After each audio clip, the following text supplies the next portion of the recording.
Okay, today is Wednesday, December 7, 2022. As you can see, the sun's still up, and there's plenty of snow on the ground. Temperatures have plummeted for the John Day Valley area. Down into the teens at night and high 20s and low 30s by day. Once all the snow melts away, however, it'll start getting warm again as the albedo of the local area starts to absorb more of the sun's rays. Of course, being the 7th, we've got another 14 or so days until winter solstice occurs and the sun starts ascending once again. Right now, I've already opened up the observatory. I want to show you the process I go through in order to get it set up to run. One of the things I've had to do is, because the battery gets depleted when it's cold out, is I have to remove and then reinstall the Gemini 2 controller. But before I do that, I'm going to make sure that the mount is in perfect balance, counterweight down, and I double check that using a bubble level. It is not quite. Notice how the bubble level is quite a ways off, so I'm going to reorient it until, let's make sure the bubble level's level. It wasn't. I'm going to be careful about all the particulars here. When I get this bubble level pretty much in the center, and I can check it in both directions just to make sure the bubble level itself is not poorly assembled. It's not bad at all. Now I still have to reorient the right ascension of the declination axis here, so it'll also have some effect on the other bubble level. Now I could loosen up the various clutches on the mount, but I prefer not to do it right away, so only if I have difficulties with this. Now the reason why I have to clockwise down it, because when I turn on the controller, it assumes it's parked in the counterweight down position. So let me show you how I do that in a second. Now this process of mounting a controller would be much more simple if there was a slot leading to right here, because I've already mounted the other lock on the other side, so that you can simply slide the mount controller into position without having to line a whole bunch of stuff up, which is what I'm having to do now. I'll make sure I don't cross thread, because that'll make future installation and removal very difficult. You can see holding the camera makes it a bit challenging, but you can see what I'm doing. So I've succeeded now in mounting it. Notice I leave it straight down, because that way if any wet moisture gets in here, then it's going to be less likely to drip onto the controller. Now here is the right ascension drive. It's got a stepper motor, I believe, or a servo. I'm not sure whether they use steppers or servos in this, but they've got encoder feedback so they can tell how far everything has traveled. There's quite a bit of resolution to it per degree. I have had some difficulties with getting the track to work properly. And I've just discovered that one of the reasons why I'm having difficulties is because the clock I use to set time is a satellite clock. Let me get this over here. But I didn't realize that you had to press a button on it every once in a while to resynchronize it with the GPS time that's being broadcast by satellites. Anyway, right now I've got all three, everything but power in place. So the next thing I'm going to do is hook up the power, and it goes right there. Okay, with the power in place on the controller, along with the right ascension and declination, the hand controller is set up. What I'm going to do is make one more check here to make sure, and I doubted I would have done it, but make sure that we're in the pure counterweight down position. Power up the unit. Red light indicates I'm still getting power from an outside wall. And now the hand controller is going through its motions of initializing right here. Now, as I mentioned, I've got a digital clock that's supposed to sync to a satellite I am going to have to go in and get that clock, and then I'm going to have to reset the time because I've been noticing that over time I've been losing my right ascension and declination, and part of that is drift in the time value. I've already nailed the longitude and latitude of my location here in John Day. Now I have to make sure the time is split-second accurate, so when I actually navigate to marker star, I'm going to get a very precise read of the right ascension and declination to make sure that I get really good go-to accuracy when I go and do my galactic and other deep sky studies on the evening. Okay, here's my sat clock, and I had never realized this. I thought it automatically did a sat link. So what I did is I pressed the wave button here, and the wave button initiated a sat link. So that now, and I double checked this against my laptop computer, and the time was beautifully synchronized as far as I can tell. So what I usually do, because I've got everything set up, is I do a warm restart. It's here on this. Now notice it's very difficult to see anything on the screen because it's set up for nighttime use. Frankly, I probably should just go ahead and let it be daytime use because I've got so much light in my environment anyway. But anyway, so now what I want to do is I want to go to the menu function on the controller, and I want to set up, I believe, yeah, here's the time function that gives, we're now in standard time, so we're 8 hours from GMT. It says 2:34:29 when I press that button. So basically this was already some 30 seconds in advance of the time that was on this clock. So what I have to do to set it is I have to go in and press civil time. Notice it's a fixed value. I have to go back and I want to find a time like 2:35:00, 2:35:00. Now that's set up for 2:35, and then I want to enter it, and then I want to set it. So there's a set button here on the controller. 54, 55, 56, 57, 58, 60. All right, now I got it nailed.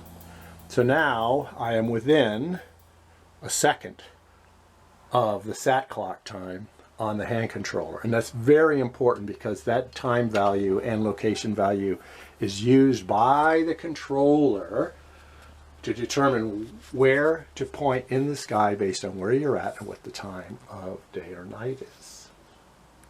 Okay, one quick check of the mount I like to do is to park it at the zenith. Notice when I put it to home, when I park it clock counterweight down, they're supposed to be pointed basically at the north pole of the sky. Then I park it at the zenith and I can double check the bubble levels. Now I've never seen it nailed, which concerns me a little bit because there could be some kind of misalignment in the mount position.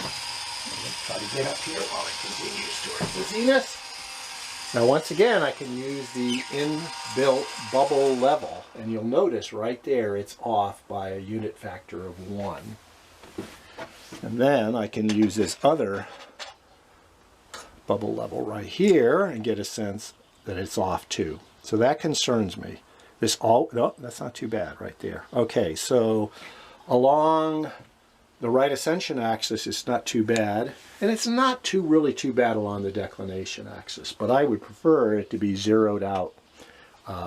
What'll happen maybe, the problem with it is I reset the time, so I have to look into the vagaries of that. So anyway, what we're seeing right now is the telescope should be pointing straight up into the sky. And based on the bubble levels, it's not, but who knows if there isn't some kind of optical misalignment either in the OTA, etc., etc. There can be so many variables. Let's move on to setting up the REV II imaging system. Now, the reason why I picked up an imaging system is multifold, but primarily, first off, there's lots of incident light in this neighborhood, which wrecks your eyeballs' optical sensitivity. 2, I only have a 6-inch telescope. To get the kinds of views you really want, you want at least a 12-inch. And I've observed up to a 24 and regularly had access to a 22 with my good friend El Marco. So I have seen some 15th and 16th magnitude galaxies. Well, frankly, once you put one of these babies on and you get the settings right, you can see 16th magnitude galaxies. You can resolve stars in globular clusters that are down to 15.5 plus magnitude. So basically you triple with the right settings, and you can triple the aperture scope. So basically what you're seeing here is a nice thin line 18-inch telescope. And not only that, because it's a refractor, it doesn't have the problems with dispersion of the light, which softens the image somewhat. So you get the best possible views you can get, as long as the optical quality is good, and you use at least ED glass, which is what the Skywatcher uses. So it's a semi-apochromatic refractor. So anyway, notice there's no power on this unit. There's no switch here on the REV II imaging unit. So what I basically have to do is I have to plug in and unplug power into the connection. So one of the reasons why I use a REV II system is the fact that I get to do deep sky astronomy from marginal conditions. 2, I get to see deep sky studies that are way beyond the 6 inches capacity with the eyeball to be able to reveal. And 3, and most importantly, you can share it with other people by looking on the screen or imaging this screen with a handheld camera. Ideally, what I'd have is a nice big 22-inch screen hanging somewhere outside the observatory where we could have star parties in the backyard. And then I would be in here and operating, and then somebody else or I could be explaining what we're seeing, and you could have people with lawn chairs, etc., enjoying the view. But lacking that, right now I get to share it with you folks on our YouTube channel, Golden Phoenix Publish. Okay, to turn on the monitor, there's a little switch here. Now something happens like this occasionally. It goes through its gyrations. Something happened with this screen, and I haven't figured it out yet, but all the menuing options, well, once it gets a chance to stabilize, is in Chinese. So I have to guess what the actual settings are, but let me show you where we are now. If you press the menu button once, you get a 50. I think that has to do with brightness. If you press it again, you get a 30. It might have to do with contrast. Then I get another 50. These are my settings right now, but they could be improved on just the display. All right. Notice that I have the actual imaging module is set up squarely to the optical tube assembly as possible, so that I can get a sense of the proper direct. There's a certain orthogonal motion that becomes possible when I drive the right ascension or declination axis. Also, I want to warn me, that you never know which direction this sucker is going to go when you press the buttons on this, because it depends on whether you are looking east or west. So when you do a flip, a right ascension flip, equatorial flip, a flip from the east to the west, everything changes on this controller. All right, so what I want to do now is show you basically what I have to go through in terms of settings. And these have been arrived at empirically. I have done no research whatsoever. In fact, I prefer not to do research, because that way I get to have the fun of figuring out the mystery of everything. Okay, we can ask the question, why would a CCD imager be better than using the eye? Well, the eye only captures photons for about a 25th to a 30th of a second, and then it rewrites the image. Now, you can improve eye sensitivity by doubling the aperture if you move your eye across the screen. So that improves the sensitivity, so if you pick up a photon, you actually can detect it. Another way of improving the aperture reach of a telescope is by averting the image, averting your eye and looking off center, and you'll see that faint things you didn't see before, details of galaxies, etc., that weren't visible to the eye before can now become held steadily. But that basically only improves your aperture by about a factor of 50%. So you can double your aperture if you during rapid eye movement to detect something you otherwise wouldn't see, and you can improve your aperture by about 50% if you avert your vision. Well, the beauty of something like this imaging module is it uses CCD detector, which I'm not sure it's as sensitive as the eye, frankly, but it does allow you to accumulate photons for extended periods of times and to stack those photons, and also to change the sensitivity of the imager itself. And I'll just briefly explain that as I go through this in terms of practical terms of what I like to do. Okay, now you'll notice the screen is blank right now. I also have a lens cap on there, but it's pretty bright. There's also a band on it, which has always been a problem because the image contrast and quality varies with where the handheld camera gives you the band. Now, I do see the band with my eye, but it's also being enhanced by the handheld camera. If you look just above the band, you'll see this is where you get your best image.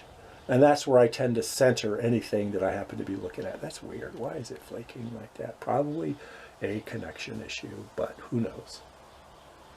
All right, so that's the screen. This is the actual image generator. The optical tube assembly has a lens at the top. It comes to a focus, ideally right on the CCD imager. Here's another problem with CCD imagers. They magnify way too much. So this got a focal reducer in it. In other words, with this is a f8 150 millimeter scope, about 1200 millimeter focal length. It's just, the images are just way too big. That's like a 150x, and you can reduce it by about half by putting the focal reducer that comes with your Revolution imager and installing it in the scope. Okay, now let's play with settings. To play with settings, you press the center button. All right, I have mine set up on custom, and if you select custom, you can select manual, and that's for shutter speed and AGC.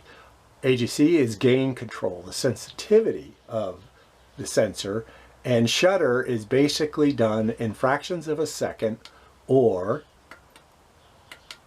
done in a thing called flood. Now, I believe the word is FLD is flood, all right, and AGC is done in terms of decibels. So every 8 decibels number, you increase it by. So if you go from 8 to 16, you double the sensitivity of the imager. So it's a magnitudinal type system.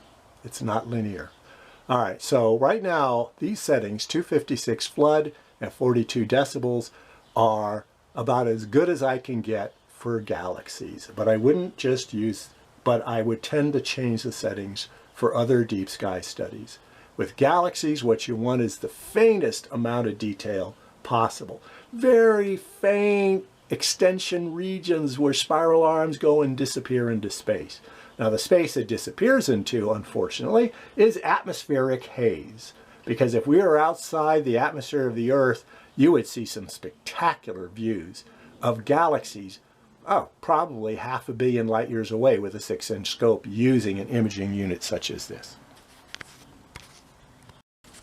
I do not leave these settings constant. For one, you have to do all your alignments. So what you do is you press these other buttons here, left and right, and you go down, down, down, down, down, down, down, down, down, till you're at about 1/4000th of a second. You can leave the decibels where it's at. But what you want to do is, as soon as the sun sets, you want to come out to your scope and do your alignments, and that requires bright stars. And these are the perfect settings for bright stars. 1/4000th of a second. You probably want to run the decibels down a little bit, but 42 works fine. By the way, it only goes as high as 44.8, I believe the number is. And I can show you that. 44.8. Wow, memory served me well. Anyway, so however, 42 is about as much as you want because that brings out the faintest details, but it also makes bloating balloon blobs of stars as well as high flood ratings. So typically what you want to do is you can start with 36, but push it to 42 for galaxies. Now, what I'm going to do now is I'm going to return, and then I'm going to show you something else. we're going to doubly return, and this is a very important thing to be aware of. So aside from sensitivity, AGC, and shutter time, picture adjust. Let's see where that baby is. It's not motion. Yeah, motion detect. I have it on because I'm sitting on a deck floor and any kind of motion distorts the view. So I just leave motion detect on. There's also a picture adjust, which does pretty much what these buttons did here. Adjusts the brightness, contrast, sharpness, hue, and color gain. Hue and color gain are great when you're doing some faint nebulosity, but other than that, leave it off because bright objects will leave donut holes in the middle of your view. So I have my brightness set right now to 150, contrast to 50. My sharpness is at 0.5, and hue and color, like I said, it's not going to really be used, but I put it at 50 and 50. All right, so there we go.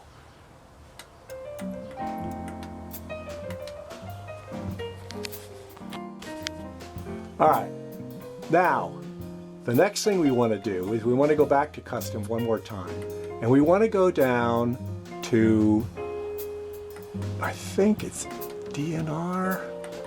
Yeah, let's take a look at that. And I'm not sure what DNR means, but it should be the number of layers. Now look, an imaging system like this is just like doing imaging with photographs. What you tend to do is you tend to overlay the photographs. So what this baby allows you to do, the DNR setup, is it says, I want you to snap 6 views of whatever I'm looking at.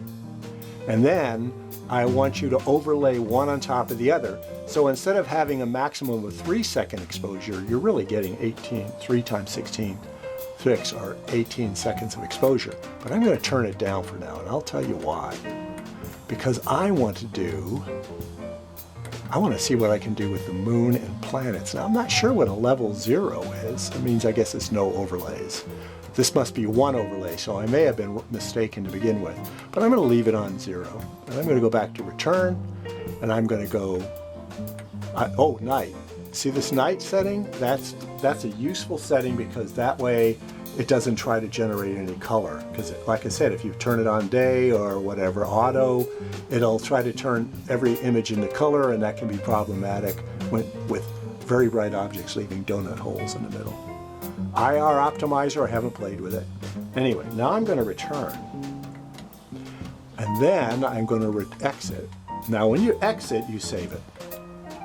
All right, so you save. Now the reason I saved and I put it down to 0 is I want to see if I can get a good image of Jupiter and Saturn and the moon tonight using these settings. Now, so once again, very fast, no overlays, etc., etc. And that's something I'm going to look at tonight as it starts to get darker. So that's settings, and that's it on that until I get some actual results later on. So notice everything I've done has been done by day. In fact, the sun isn't even behind the hills. What we're going to get later on tonight, because it's a full moon, the moon's going to rise much further north because it's opposition to the sun, which is deeply to the south this time of year. And I'm going to get Jupiter somewhere in that location, and I'm going to get Saturn somewhere over there. I'm going to experiment with no overlays and very fast shutter speeds and see if I can actually get some detail on the planets. At least distinguish the ring from Saturn. Notice I'm also leaving the scope in the parked position. This is, and then later on tonight, after the sun sets, I should get my first bright stars. They need to be at least of the 2nd magnitude, and then I'll use them for an alignment. I've reset the clock. I've got the controller on the scope. I now have the imager on. It's set up for imaging stars and bright planets, and I will do all. Then I'll just check all my alignments to make sure that later on I'm going to probably grab the moon, Jupiter and Saturn, and then I'm going to at least go after the M31 galaxy group to show you how bad it can be when you have a full moon. And that'll be this video for tonight. Carpe Noctem. It's now 4:16 p.m. here in John Day area, and that's a significant time because on this time of year, December 7th, that's sunset time. And you can see that I've already exposed the scope by opening up the other REV II, but I've reparked it. I've reparked it in the vertical zenith position, but facing, having it done a flip. What I'm going to do now is I am going to drive it to Altair. It's a first magnitude star, and it could be our first alignment point for the evening. So using the go to function, I selected Altair as the bright star. However, I would not expect to see it on the screen because the alignment's probably off, and I only got about a 15 arc-minute field of view on that screen. 15 by 20 is my rough estimate. So I'm going to have to look inside the eyepiece. I'm hoping that as soon as the sun sets, I'm going to be able to see it, and yes, I don't know if you can, but I can. It's not too far off. So let me go ahead and get it lined up. And the reason why it may not be too far off is because I reset the clock earlier. Okay, now, although it's not perfectly centered, you can see that a first magnitude star such as Altair can be navigated to as soon as the sun sets. So there it is on the screen. Remember, I set it up for 1/4000th of a second. So that gives you an idea. Now what I'm going to do now is drive it perfectly into the center, and then I'm going to use it as my first alignment star to the west. And to do that, of course, I have to use the hand controller. My next bright star is going to be Vega, but you can see as the scope reorients that we're not going to be able to actually look past the roof for it. So I do need one other bright star, and I'm not sure if a second magnitude star will work, but we'll go to Rasogethi or something of that nature at Ophiuchus. Okay, misspoke there. We're going to Rosselhage in Alpha Ophiuchi, and it too is in a bad position.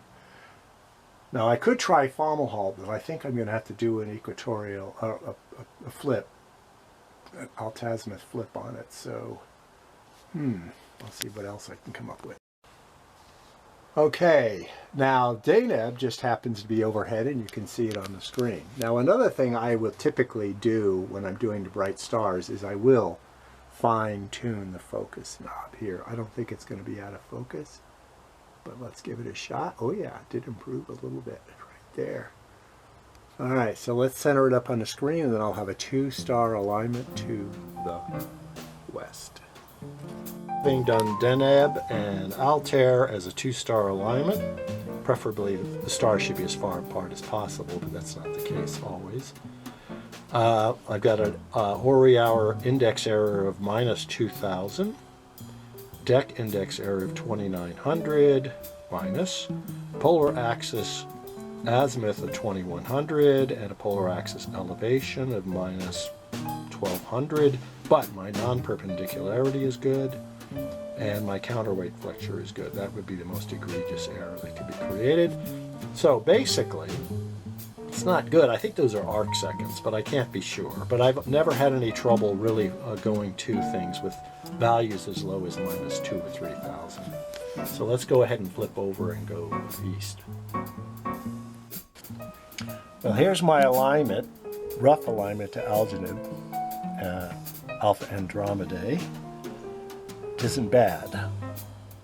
So what I'm going to do now is center that up and find one other star, perhaps Enif, in Pegasus, for a 2-star alignment to the east. So I'm sorry, that wasn't Algenib, that was Alpharaz, which is what I selected. And instead of going to Enif, I'm going to go to Fomalhaut, which is a first magnitude star, but it's pretty close to the horizon up there, so it may be a little difficult to distinguish. We'll see. And this one's not on the screen, and I do see the star in the finder scope. It's a little ways off. I'll have to align it up and do my 2nd star alignment to the east.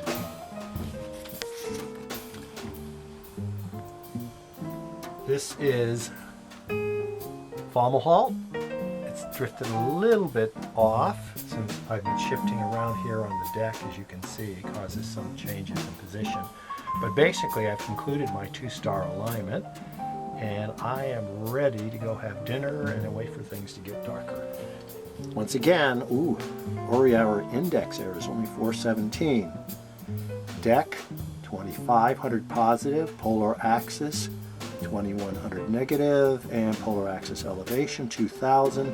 Not perfect, but I have learned in the past that anything less than 3000 in those values, basically you can have a pretty decent go-to experience when you're going for deep, faint fuzzies in the night sky. All right, this is the end of the alignment session, and Carpe Noctem. Just a matter of note, after doing my star alignment, the actual zenith position improved a little bit towards the 0 index position. Nice thing to see. Much more work to be done. Step off the deck, Jeff. Having just finished dinner, wonderful burritos made with organic vegetables and a wonderful sauce Vanessa put together. I'm now ready to at least have a look at the planets using the standard settings that I used to do the alignments earlier, star alignments. Notice at those settings, Jupiter is just overpowering the scene and there is no detail visible, as well as notice all the instability in the atmosphere. Jupiter is moving around. Remember, we're only using a single stack, and I think that's appropriate for bright objects, bright studies, such as the planets. What I'm going to do now is play a little bit with some adjustments to see if I can improve it, and then show you what those adjustments are, if in fact I do see any improvement whatsoever in Jupiter. But at least you can see the 4 Galileans, beautifully arrayed, linear fashion. The little satellites that, along with the phases of Venus, demonstrated to Galileo that we live in a solar-centric system.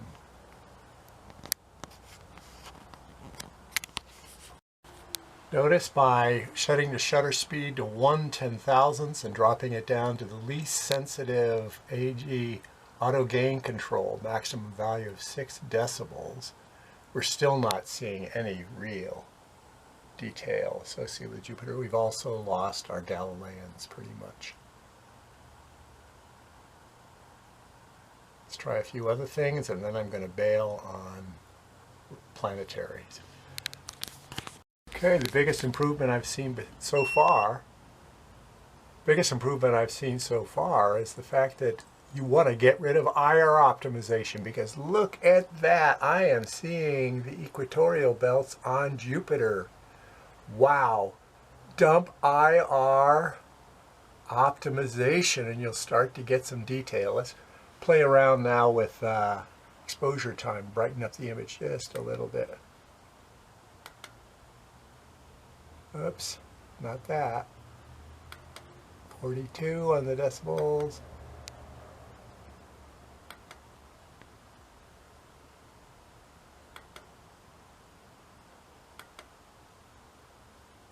The AG, auto gain control. Sharpening the image. Oh yeah, best details with a minimal amount of auto gain control. Let's try the, yeah. Let's brighten her up a little bit. Nope.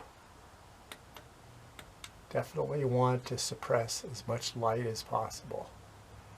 Okay, this is really a first. I am seeing some of the bands on the run of Jupiter. Now the next thing is to do is to bump up the magnification.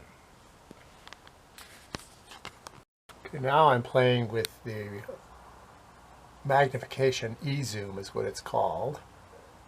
And you can see at 76 we pretty much made Jupiter a little larger, but we're not really enhancing the detail. Pan and tilt, I'm not going to play with that.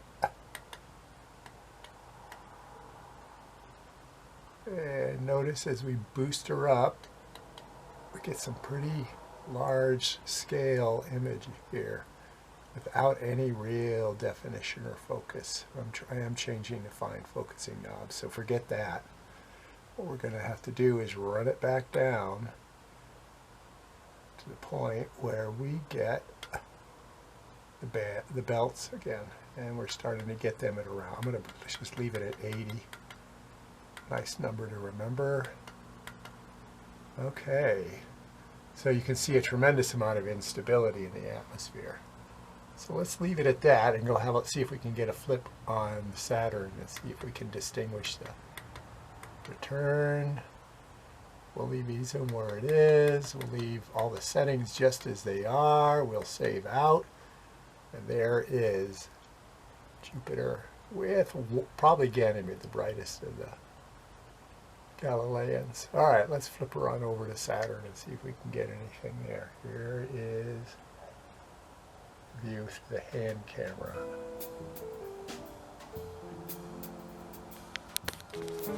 As you can see, I'm going to start blocking part of the lens at some point, but here's our view of Saturn, and you can see there is distinction between the ring and the body of the planet, although the Cassini division, which is the first major detail you would see after you distinguish or resolve the ring from the body of the planet, is not visible to my eye. I'm going to move it around a little bit here, but I would say I would have to play with settings more, but let's keep in mind, oh, come on camera, can you get the focus? The camera's handheld's having a difficult time focusing on the screen for some reason. Alright, well, I'm about to lose it anyway, so, but at least to my eye I can see a distinction. Oh boy, the ring presentation is really thinning out. I think I also see Titan on that, but there may be just a background scar. Okay, come on camera. Let's achieve focus, will ya? Yeah, that isn't helping.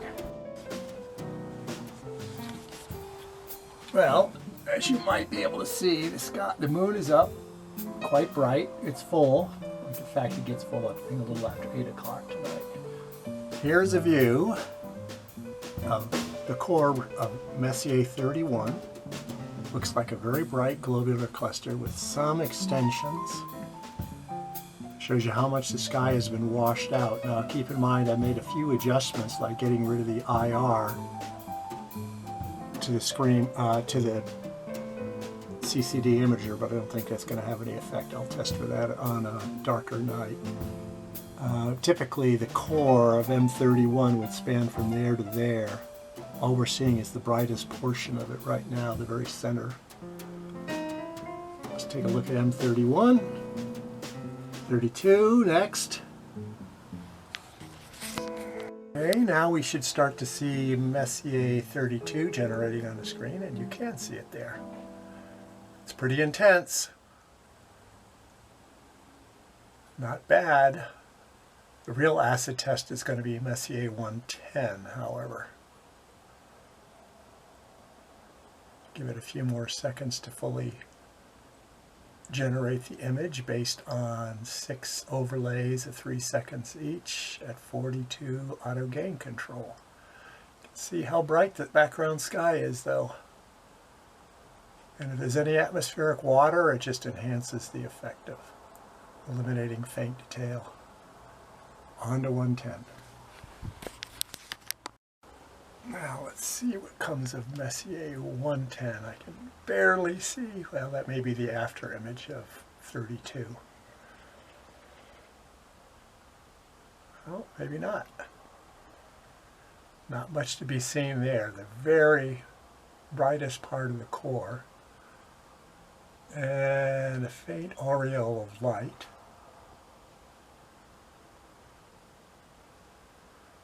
Give it a few more seconds.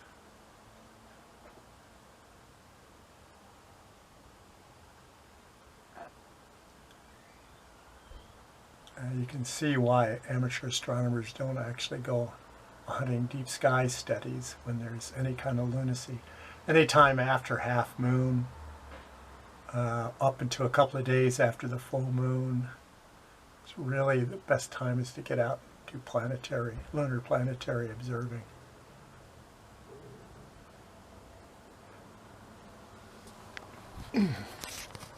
Well, here's our final bellwether for the night. And I can't see it very well. I'm having to do it with the screen. Anyway, it should be NGC 7448 up there somewhere. 11.7 magnitude, maybe 2.5 by 1.5. Arc minutes in size. I'll have to look at the screen later on to see if it's visible because I'm in such an awkward position vis-a-vis the display. It looks like we just had a satellite transgression. Lots of that going on these days. A few more sweeps, and I'm going to knock off for the evening. However, hopefully I'll get, I'll swing the scope around just to see if we can pick up the moon, because I have to reset the settings for the next alignment. That'd be it. So tonight, I actually like to say there's one other thing that you can observe when the lunacy is prevalent, and that's typically anything that's stellar.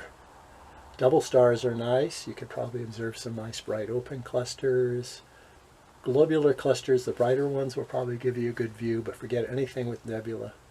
It'll get swamped out. Anyway, that's my sweep. And I'll add a little postscript with the moon in it if I have to turn it up. Carpe. Well, here's our moon. We're not getting full aperture yet because the corner of the house is still blocking some of the objective lens. But you can see I've dropped the level down to 0 so we don't get overlays. Now I can try increasing it to see if there's any improvement in the image quality. I've also got it at 1/4000th of a second at 12 decibels. Auto gain control. Now I have to manipulate this. Yep, we're climbing up now. Starting to stack. I'll have to inspect this. This camera's at a very awkward angle right now. I'll have a look at this when I put the video together. You can draw your own conclusions. Getting more of the scope aperture now as the moon rises past the rim of the house. So it'll be kind of hard to tell. And I'll go back down again.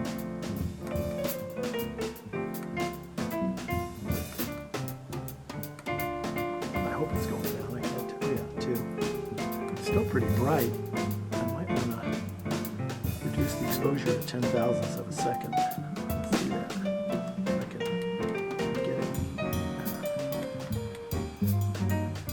Leave it on 1. Turn. Navigate up the manual. Let's try 10,000ths of a second. Yeah, that's kind of nice.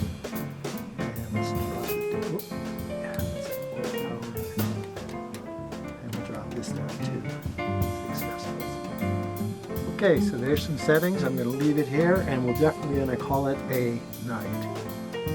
So, enjoy your holiday season. I'll probably put up some more videos before then, especially as the moon exits a picture, and I got all those galaxies and Pisces and Southern Pegasus to get. Carpe.